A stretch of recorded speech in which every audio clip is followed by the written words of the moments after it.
Greetings, mortals! Welcome to another session of the Infernal Court in Musical Hell. I'm Diva, your judge, jury, executioner, and if you're thinking of summoning me, you'd better chuck the heavy metal and break out the Sondheim. Why do people still treat animation as being strictly for kids? It's not as if there are no examples to the contrary. From blockbusters with cross-generational appeal to primetime animated series to, well, almost everything that comes out of Japan, there is ample evidence that animated productions can be geared partially or exclusively to adults. Yet the message never entirely gets across. This may be due to the fact that mature animation, much like musicals themselves, went through a period where the genre as a whole couldn't find much mainstream success, resulting in a crop of cult films of varying obscurity and quality. Among them our next offender, Rock and Rule. A product of Nelvana Limited, yes, the people behind that Star Wars holiday special bit, Rock and Rule is the first English-language animated feature produced entirely in Canada. Well, you can't really do that in this case. A lot of effort was obviously put into making this movie and getting big-name music acts for the soundtrack like Debbie Harry, Lou Reed, Iggy Pop, and Earth, Wind and Fire? Wow, what was it with them in overblown rock musicals? Anyway, Rock and Rule went through more than the usual revisions and rewrites, during which its American distributors, United Artists, were bought out by MGM.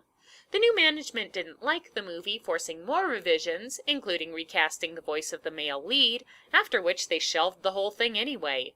But it developed a devoted audience through late-night cable and bootleg videos, and was released on DVD by Unearthed Films in 2005. As with all cult movies, it has both ardent defenders and people who just stare at it sideways in confusion. Let's find out who the Court of Musical Hell sides with. As the credits roll, you can tell which side this movie's bread is buttered on. It's not often that the soundtrack gets top billing. And here comes that staple of bad 1980s fantasy, the establishing narration. Mock, a legendary super rocker, has retired to Ohmtown. There, his computers work at deciphering an ancient code which would unlock a doorway between this world and another dimension. Right away, you're hitting me with one of my pet peeves. You can provide your establishing exposition via a narrator. In the land of Mordor, in the fires of Mount Doom, the Dark Lord Sauron forged in secret a master ring. Or you can do the text crawl thing. But when you do both at once, this is what I hear. Either this movie is so confusing we're throwing everything we can at you in a vain attempt to make sense of it, or we think that you, the audience, are too stupid to read this on your own. Possibly both. It's especially irritating when the exposition you provided is repeated by the characters in the opening scene. That one voice will bring me a powerful being from another dimension. Establishing information doesn't become any clearer the more you repeat it. It just becomes more unnecessary. So while our villain, Mock, lurks in the shadows and helpfully goes over his evil plan for the benefit of the audience, we're introduced to our literal band of protagonists. Omar, the designated hero, Angel, the more legitimate heroine, and Stretch and Dizzy, the useless comic relief guys. They're about to perform at an open mic night, but are having some conflicts about the set list. So we play one song. One of your songs, of course. Of course. So if we did two songs, one could be mine. Before we go any further, I'm going to have to bring up sin number 2, the animation.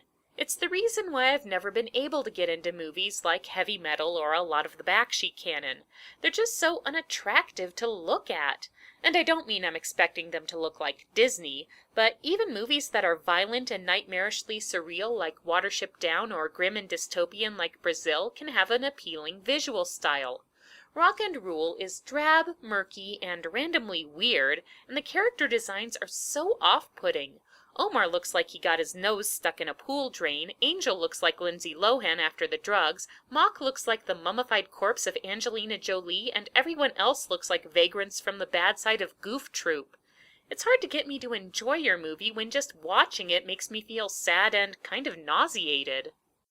Omar promises to let Angel perform one of her songs in their set, but in between freaking out the poodle girl in the audience and threatening the literal rat of an MC, he's fully prepared to back out of that deal. But girlfriend isn't going to take that lying down.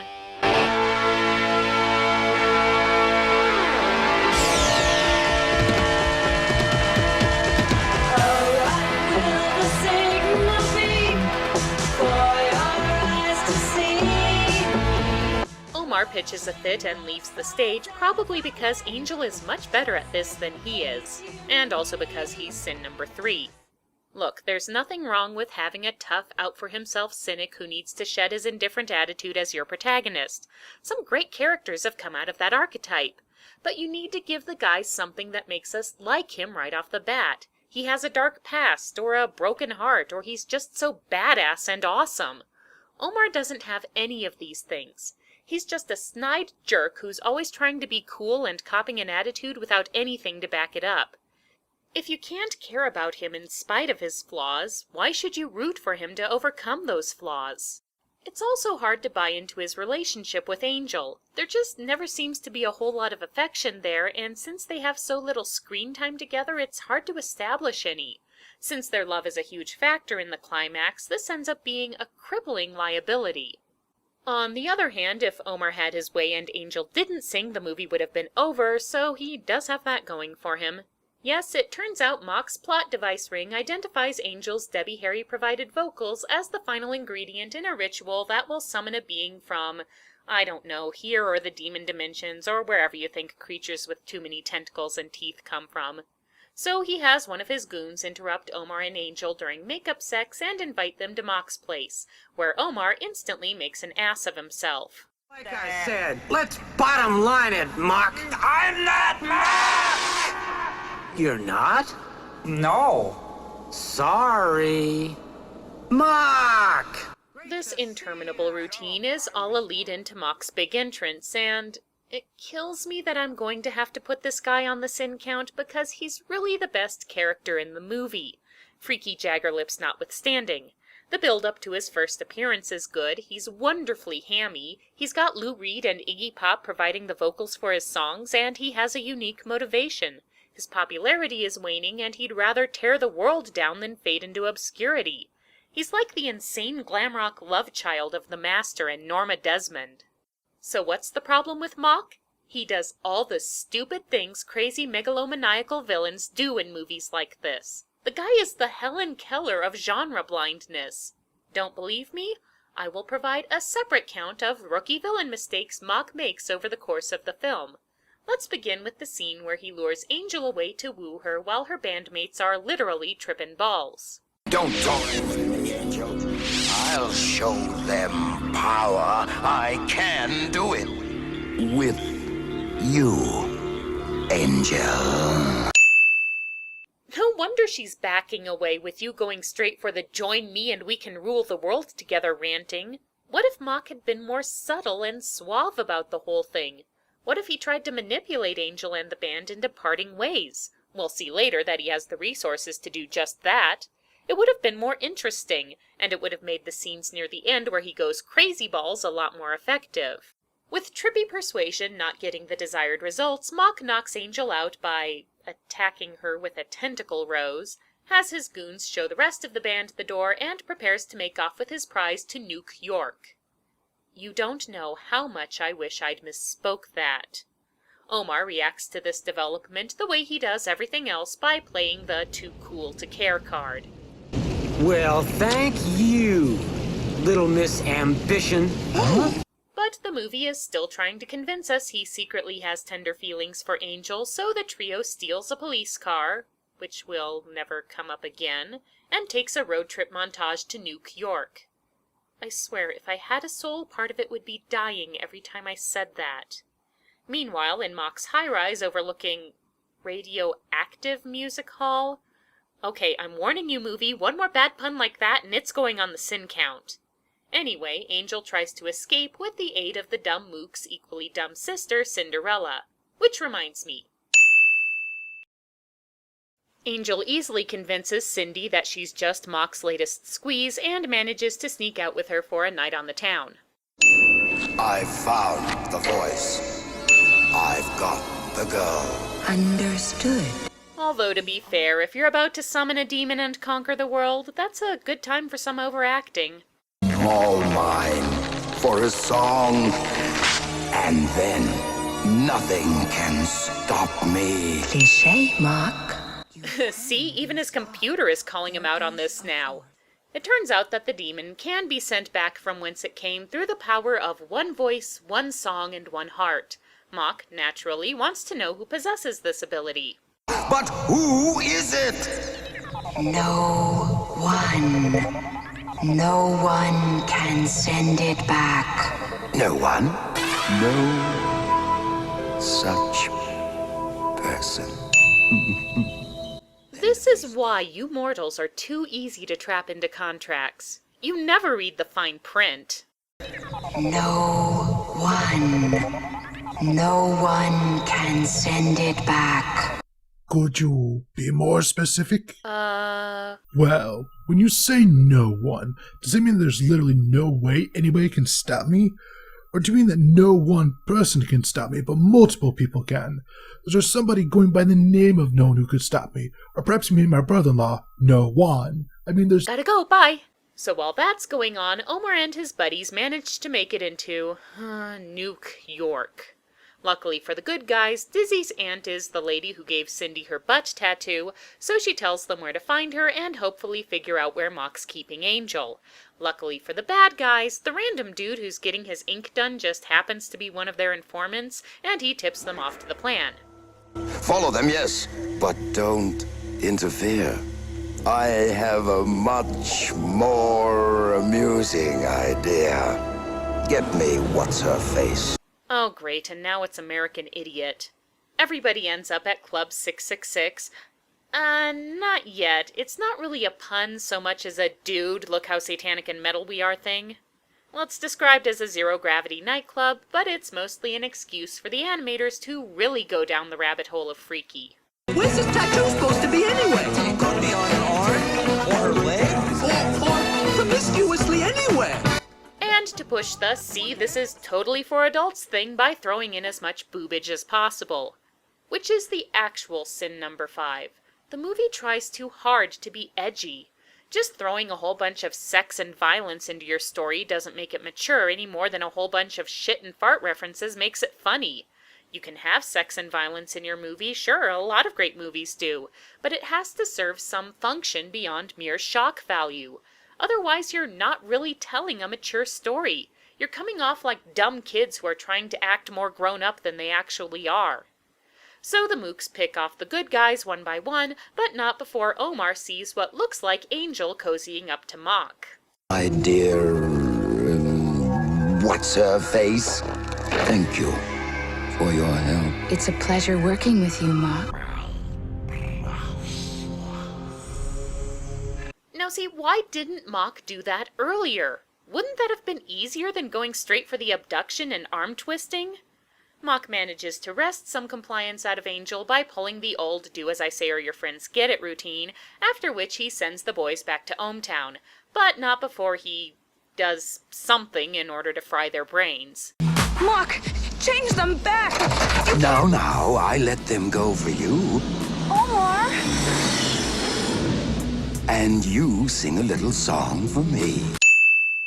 What purpose does letting Angel see her friends all messed up serve?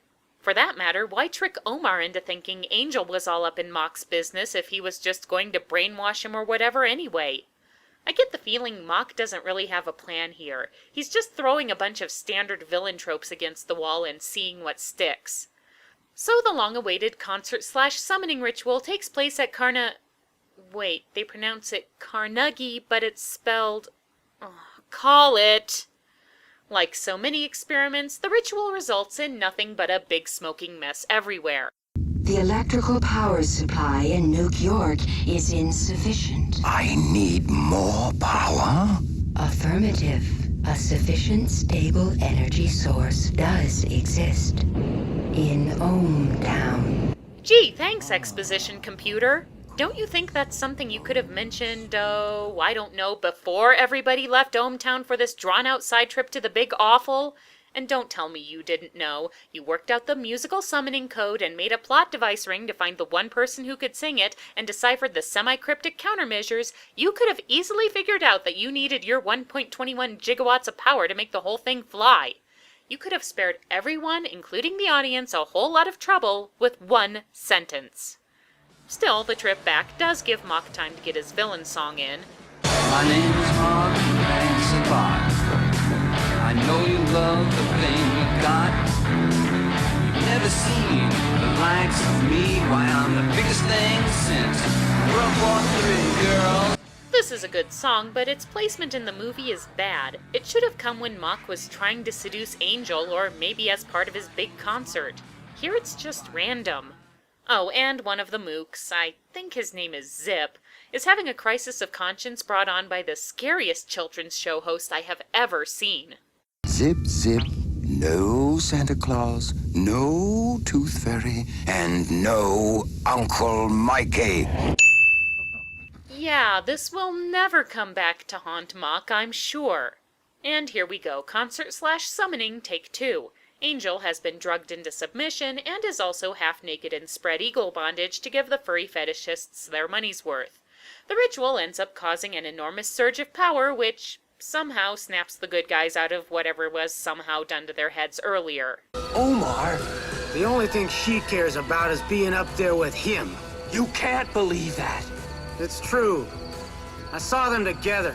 I've had it. Believe your heart, Omar, not your eyes. Don't you see? There you go, your one nod to character development for the evening. The trio steals another police car, which will never be mentioned again, and race to the rescue, but they're too late to prevent the summoning.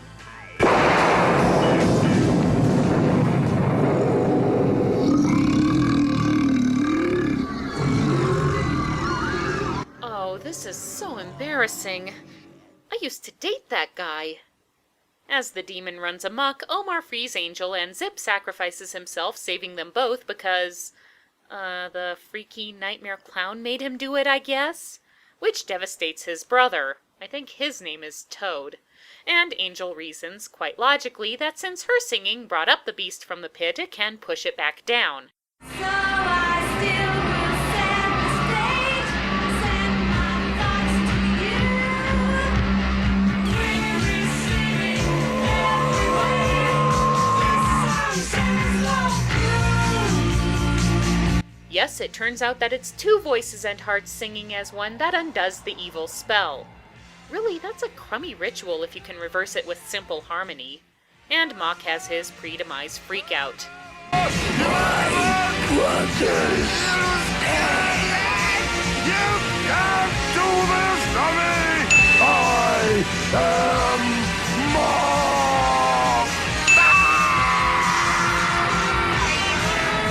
So the day is saved thanks to the powers of love and rock and roll. Angel and Omar are big stars now, and everybody thinks it was all part of the show. Even though a bunch of people went down the demon's hatch, and eventually somebody's going to start asking questions about where the here Mach went. But hey, they're singing the movie's best song, so it's all good. In fact, I'm feeling generous, saving grace for having the decency to end the movie on a literal strong note. I think Rock and Rule frustrates me because I like what it's trying to do. The music-based fantasy elements, the charismatic villain, and the songs all have their good points. But the animation is alienating, the story never really comes together, and it tends to be gruesome and dark for its own sake rather than for the benefit of the story. I can see why it has its fans, as it has a certain strange, cracked-out charm, but I felt like it could have been so much more. So the Court of Musical Hell orders, well, punishments is too strong a word in this case. Let's call them remedial exercises for future improvement. In order to become a better hero, we require Omar to read How to Win Friends and Influence People. In order to become a better villain, we require Mach to study the Evil Overlord list. And finally, to learn how to make strange, surreal animation that's still visually appealing, we require the production staff to study the complete works of Hayao Miyazaki. So let it be recorded, this session of the Infernal Court in Musical Hell is now adjourned.